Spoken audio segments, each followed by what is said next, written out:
Marxism, liberalism, socialism, ये तीनों ideologies बात करती हैं कि किस तरह इनइक्वालिटी को खत्म कर सोसाइटी में इक्वालिटी जैसे वैल्यू को स्टैब्लिश किया जा सकता है। आज के इस वीडियो में हम बात करेंगे ऐसी ही एक और आइडियोलॉजी फेमिनिज्म के बारे में। तो चलिए कंटिन्यू करते हैं क्लास 11th की पॉलिटिकल थ्योरी का चैप्टर 3 इक्वालिटी, और इस पार्ट में डिटेल से जानते हैं फेमिनिज्म को और समझने की कोशिश करते हैं कि ये आइडियोलॉजी इनइक्वालिटी या इक्वालिटी को किस तरह एक्सप्लेन करती है। So let's start. फेमिनिज्म, जैसे कि नाम से ही पता चलता है, ये एक ऐसा पॉलिटिकल डॉक्ट्राइन है जो बात करता है equal rights for women and main की। अब जो इस आइडिया पर बिलीव करते हैं उन्हें कहा जाता है फेमिनिस्ट। अब ये मेन भी हो सकते हैं और वीमेन भी। बेसिकली फेमिनिस्ट बात करते हैं सोसाइटी में फैली सोशल इनइक्वालिटी के बारे में और एक्सप्लेन करते हैं जेंडर को। जेंडर क्यों, तो ये हम आगे जानेंगे।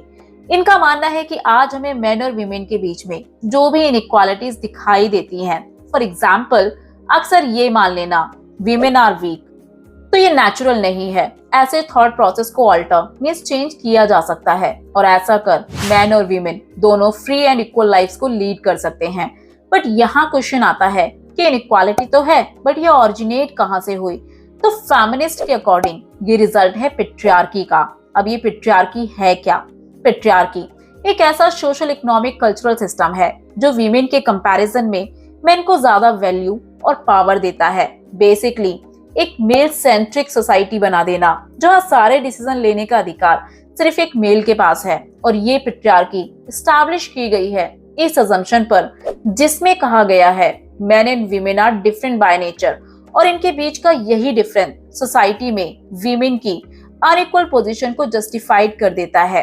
अब अगर देखा जाए तो men and women naturally physical तौर पर एक दूसरे से काफी अलग हैं। अब ये फिजिकली एक दूसरे से डिफरेंट होने का मतलब है दोनों के स्ट्रेंथ में डिफरेंस होना, बट इस बेसिस पर वीमेन के साथ पॉलिटिकली, इकोनॉमिकली, सोशली डिस्क्रिमिनेशन कर उन्हें बहुत सी चीजें करने से रोक देना सोसाइटी में इनइक्वालिटी को क्रिएट करता है।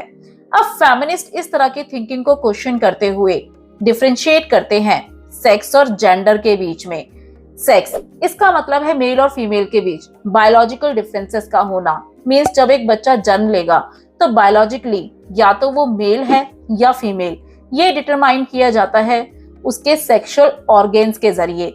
बट जेंडर जो कि सोशली कंस्ट्रक्टेड है, जो सोसाइटी में मेन और वीमेन के डिफरेंट रोल को डिटरमाइन करता है। बेसिकली जेंडर के बेसिस पर ही डिस्क्रिमिनेशन किया जाता है। फॉर एग्जाम्पल जब हम बात करते हैं गर्ल्स की, तो उनका सॉफ्ट स्पोकन होना जरूरी है, उन्हें घर के काम आना जरूरी है, इसके अलावा लंबे बाल होना जरूरी है। सेम इसी तरह के पैरामीटर्स हम बॉयज के लिए भी फिक्स कर देते हैं, जैसे कि उन्हें स्ट्रॉन्ग मास्कुलाइन दिखना जरूरी है, लड़के रो नहीं सकते हैं। ऐसे कई और अजम्पशंस भी हैं। इवन हमने कलर्स तक को जेंडर के बेसिस पर डिवाइड कर दिया है, pink for girls, blue for boys.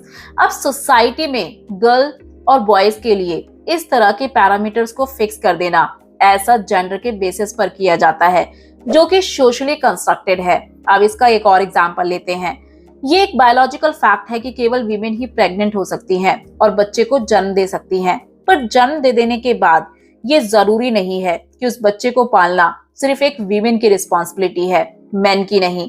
अब इस तरह के रोल को क्रिएट किया गया है सोसाइटी के द्वारा, जिसमें मेन और वीमेन के काम को बांट दिया गया है कि मेल क्या कर सकते हैं और वीमेन क्या कर सकती है। अब फेमिनिस्ट कहते हैं कि मेन और वीमेन के बीच में इस तरह की इनइक्वालिटी को सोसाइटी के द्वारा क्रिएट कर दिया गया है, बट ये नेचुरली एग्जिस्ट नहीं करती थी। फेमिनिस्ट कहते हैं कि यही पेट्रियार्की प्रोड्यूस करती है डिवीजन ऑफ लेबर भी, जिसमें वीमेन रिस्पॉन्सिबल है प्राइवेट और डोमेस्टिक मैटर्स के लिए, मींस घर के कामकाज और बच्चों को संभालने के लिए, और मेन रिस्पॉन्सिबल है पब्लिक डोमेन के लिए, मींस बाहर जाकर काम करने के लिए। फेमिनिस्ट इसी डिस्टिंक्शन को पॉइंट आउट करते हैं और कहते हैं वीमेन पब्लिक डोमेन में भी एक्टिव हो सकती है। अब अगर कुछ साल पहले वीमेन का पार्टिसिपेशन पब्लिक डोमेन में कम था, तो इसका रीजन उनकी कैपेबिलिटी नहीं बल्कि उनका इक्वल अपॉर्चुनिटीज ना मिलना था। प्रेजेंट में देखा जाए तो आज वीमेन पब्लिक डोमेन में काफी ज्यादा एक्टिव है। आज उनका पार्टिसिपेशन लगभग सभी फील्ड में दिखाई देता है, बट इसके साथ साथ वीमेन फेस करती है डबल बर्डन। अब ये टर्म भी फेमिनिस्ट के द्वारा कॉइन किया गया है क्योंकि आज वुमेन पब्लिक डोमेन में एक्टिव होने के साथ साथ प्राइवेट डोमेन की भी रिस्पॉन्सिबिलिटी भी निभाती है। फॉर एग्जाम्पल, अगर कोई वीमेन डॉक्टर, टीचर या बिजनेस वीमेन है, बट उसके ऊपर घर की रिस्पॉन्सिबिलिटी आज भी उतनी ही है और इसे ही डबल बर्डन कहा गया है।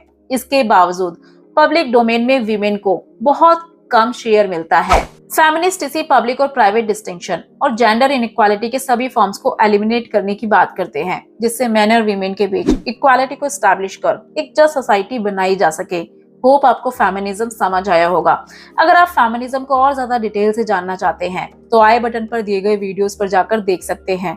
हम इस चैप्टर में दी गई सभी आइडियोलॉजीज को खत्म कर चुके हैं। नेक्स्ट वीडियो में हम बात करेंगे कि एक सोसाइटी में इक्वालिटी को कैसे प्रमोट किया जा सकता है। Hope you like this video. For more, do like, share and don't forget to subscribe our channel.